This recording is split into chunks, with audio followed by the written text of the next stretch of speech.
Shalom Pak Pendeta Esra. Mana yang benar? Allah menghukum setimpal atau tidak setimpal dengan pelanggaran kita? Bandingkan Yeremia 17 ayat 10 dan Esra 9 ayat 13, Mazmur 103 ayat 10. Terima kasih. Oke, saya baca ayat-ayat ini ya. Yeremia 17 ayat 10. Aku Tuhan yang menyelidiki hati, yang menguji batin, untuk memberi balasan kepada setiap orang setimpal dengan tingkah langkahnya, setimpal dengan hasil perbuatannya. Jadi Tuhan akan membalas setiap orang setimpal. Lalu di Esra pasal 9 ayat 13. Dan oleh sebab kesalahan kami yang besar, sedangkan Engkau ya Allah kami tidak menghukum setimpal dengan dosa kami. Tidak menghukum setimpal dengan dosa kami. Mazmur 103 ayat 10. Tidak dilakukannya kepada kita setimpal dengan dosa kita. Tidak dibalasnya kepada kita setimpal dengan kesalahan kita. Nah, kalau membaca 3 ayat ini kelihatannya ada pertentangan. Di Esra pasal 9 ayat 13, Mazmur 103 ayat 10 bilang tidak setimpal. Tapi di Yeremia pasal 17 ayat 10 dikatakan Tuhan akan memberi balasan setimpal. Nah, apakah ayat-ayat ini bertentangan? Tidak. Kalau dikatakan bahwa Tuhan tidak membalas kita setimpal dengan kesalahan kita, itu betul. Nah, sekarang saya ingin menjelaskan benarnya statement itu atau benarnya fakta bahwa Tuhan tidak membalas setimpal dengan kesalahan kita itu, saya mau menjelaskan dari 2 kelompok orang. Pertama, untuk orang percaya atau dari orang percaya. Nah, kita ini kan orang percaya kepada Kristus. Kalau kita orang percaya kepada Kristus, maka Kristus sudah menebus kita. Dia sudah menanggung hukuman kita di atas kayu salib. Kita orang berdosa, kita harus dihukum. Tapi Kristus sudah menggantikan kita di atas kayu salib, maka kita tidak bisa dihukum lagi. Ya. Misalnya, kalau Kak Mariam berhutang pada saya 100 juta, tidak bayar, ya kan? Saya tagih terus, tidak bisa bayar. Lalu datanglah orang lain. Orang lain minta untuk dia jadi juru selamatnya. Dia membayar 100 juta kepada saya. Kalau dia hanya bayar 90 juta, maka saya masih bisa tagih 10 juta. Tapi kalau dia membayar 100 juta dan dia bilang, sudah lunas, sudah selesai, apakah saya masih menagih pada Kak Mariam? Tidak lagi. Kenapa tidak menagih lagi? Karena seluruh hutang itu sudah ditanggungkan atau sudah ditanggung oleh yang membayar itu atau yang juru selamatnya.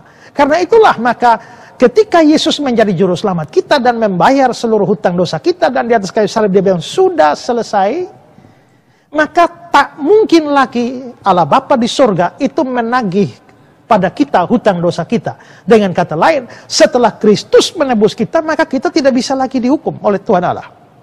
Ya, bagaimana? Satu sama seperti kalau tadi sudah ada orang bayar 100 juta, saya terima uang di situ lalu saya minta lagi, itu kurang ajar namanya. Masa satu hutang ditagih 2 kali? Demikian juga hutang dosa kita kalau sudah dibayar lunas oleh Kristus, maka Allah Bapa di sorga tak mungkin menghukum kita lagi. Roma pasal 8 ayat 1, demikianlah sekarang tidak ada penghukuman bagi mereka yang ada dalam Kristus. Jadi kalau kita sudah sungguh-sungguh percaya pada Kristus, kita tak mungkin dihukum Allah lagi untuk dosa-dosa kita. Semua sudah dibayar kok. Bagaimana dengan dosa-dosa besok? Pertanyaan kita, waktu Kristus menebus dan membayar hukum dosa kita di atas kayu salib, dia membayar dosa yang mana? Sebagian besar atau seluruhnya? Kalau kita percaya dia membayar seluruh dosa kita, berarti termasuk dosa-dosa kita di depan. Ya. Nah, lalu kalau begitu, apakah ketika kita berdosa besok, lusa dan seterusnya, apakah kita akan dihukum? Pertanyaannya adalah bahwa untuk dosa kita besok itu, waktu Kristus bayar, Kristus sudah bayar termasuk itu atau tidak? Kalau termasuk, maka kita tak mungkin dihukum karena dosa-dosa kita. Wah, kalau begini enak dong bisa berdosa-berdosa. Pertama adalah, kalau kamu masih bisa berpikir bahwa, wah enak dong, kalau begitu kita berdosa-berdosa, berarti kamu bukan orang percaya. Kalau kamu bukan orang percaya, yang itu tidak berlaku bagi kamu, kamu akan dihukum. Tapi, apabila orang percaya berbuat dosa, maka dia memang tidak dihukum, tapi dia dihajar. Ya, dia dihajar. Beda statusnya. Bisa sama dalam fenomena. Ya. Tapi bisa jadi misalnya saya itu sakit. Ya, Mariam sakit, sama-sama sakit, fenomenanya sama. Tapi bisa jadi saya sakit itu karena dihajar Tuhan, tapi Kak Mariam sakit itu karena dihukum Tuhan. Jadi beda antara dihukum dan dihajar. Nah, untuk orang percaya itu dihajar. Wahyu pasal 3:19, barang siapa kukasihi, ia kutegur dan kuhajar, sebab itu relakanlah hatimu dan bertobatlah. Lalu Ibrani 12 ayat 6, karena Tuhan menghajar orang yang dikasihinya dan dia menyesah orang yang diakuinya sebagai anak. Nah, kalau begitu saya percaya kepada Kristus, maka saya tak mungkin dihukum lagi. Kalau saya bersalah atau saya berdosa, maka dia menghajar saya, tapi motif di belakang hajaran itu adalah kasih. Karena dia mengasihi saya, karena saya adalah anaknya, maka dia menghajar saya. Nah, jelas bahwa kalau kita tidak dihukum tapi dihajar, hanya dihajar, maka tentu saja itu tidak setimpal dengan kesalahan kita. Karena yang setimpal itu sudah diberikan pada Kristus. Nah, sekarang kedua, untuk orang tidak percaya. Kalau orang tidak percaya, misalnya saudara bukan orang percaya pada Kristus, memang saat ini Tuhan Allah belum membalas setimpal dengan perbuatan kamu. Ya, coba, upah dosa ini kan maut. Berarti, ingat ya, upah dosa itu maut, bukan upah dosa-dosa itu maut. Berarti satu dosa saja maut. Maut itu kematian. Mari kita hitung kalau setimpal. Ya, maka Kak Mariam berdosa 1 hari ini. Setimpalnya apa? Maut, mati. Mati, habis. Seandainya besok bisa bangkit lagi, lalu berdosa lagi, 1 lagi, mati lagi. Ya, maka seandainya kita bisa hidup tiap hari, maka kita harus mati tiap hari. Itu baru setimpal. Ya, atau katakanlah misalnya kita 1 kali berdosa, kilat sambar dari langit. Ya, jadi apa kita? Kalau setimpal, maka tidak ada orang bisa hidup sampai sekarang. Karena itulah maka masih ada orang tidak percaya tapi hidup bisa enak. Ya, saudara bukan orang percaya tapi ternyata saudara hidup masih aman-aman. Itu karena Tuhan belum membalas setimpal dengan dosa-dosa saudara. Nah, tapi bukan berarti Tuhan mengabaikan itu. Dia belum membalas setimpal, artinya ayat-ayat tadi menjadi benar karena dia tidak balas setimpal. Tapi pada waktu saudara, kalau saudara bukan orang percaya dan dia tidak memberikan atau membalas setimpal, itu artinya dia sedang menabung hukuman saudara. Ya, dia sedang menabung hukuman saudara, dan kalau sampai saudara mati tanpa percaya kepada dia, maka dia akan membalasnya setimpal dengan seluruh dosa saudara. Di mana? Di neraka.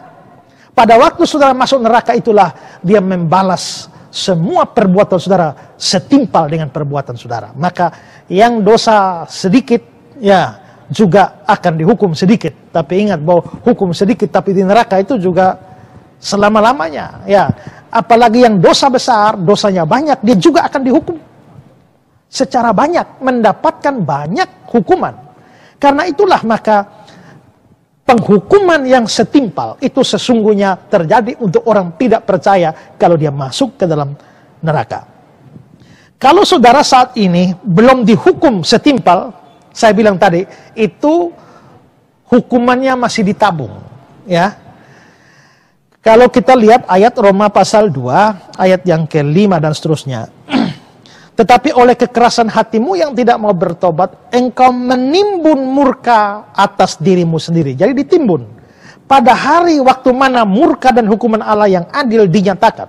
Jadi kalau dia belum menumpahkan seluruh murka, artinya dia masih simpan separuh. Ya, memberi kesempatan untuk bertobat. Kalau tidak bertobat juga sampai mati tidak bertobat dan masuk neraka, maka dia akan memberikan seluruh cawan murka Allah itu, dan itulah hukuman yang setimpal. Ya, dia akan membalas setiap orang menurut perbuatannya. Ayat yang ke-8, tetapi murka dan geram kepada mereka yang mencari kepentingan diri sendiri, yang tidak taat kepada kebenaran, melainkan taat kepada kelaliman. Dan Roma 9 ayat 22, Allah menaruh kesabaran yang besar terhadap benda-benda kemurkaannya. Jadi memang kalau kita lihat sekarang orang jahat, orang tidak percaya Yesus, orang tidak peduli Tuhan, orang tidak takut Tuhan, hidupnya enak-enak. Sabar, ceritanya belum selesai, filmnya belum sampai ending ya. Jadi kalau saudara nonton film baru lihat penjahatnya, wah hebat penjahatnya menang, jangan cepat protes. Wah ini bagaimana penjahat bisa menang? Tunggu sampai akhir cerita ya. Akhir cerita maka lakonnya atau pemeran utamanya yang pasti menang. Nah, begitu juga. Ya, kalau sampai ada orang jahat yang masih hidup enak sekarang, bukan Tuhan tidak adil, tapi Tuhan sedang menahan atau menabung murkanya. Kalau dia tidak bertobat, maka diterima sepenuh-penuhnya setimpal pada waktu dia di neraka nanti. Ya, jadi ayat itu tidak bertentangan, tergantung konteksnya seperti apa. Ya.